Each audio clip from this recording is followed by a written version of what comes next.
তরুণদের উদ্যোক্তা তৈরিতে নতুন ভাবনা এবং উৎপাদিত পণ্য নিয়ে আন্তঃবিশ্ববিদ্যালয় প্রতিযোগিতার আয়োজন করেছে নর্থ সাউথ বিশ্ববিদ্যালয়।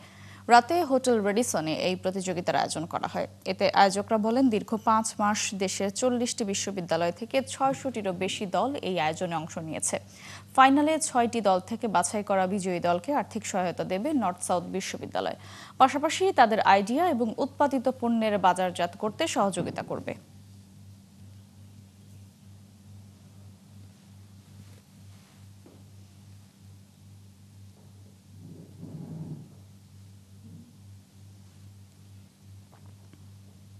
যারা উদ্যোক্তা, যারা পার্টিসিপেন্টস, তাদের হচ্ছে কি এন্টারপ্রেনারশিপ স্কিলটা বেসিক্যালি জাজ করে থাকতেছে।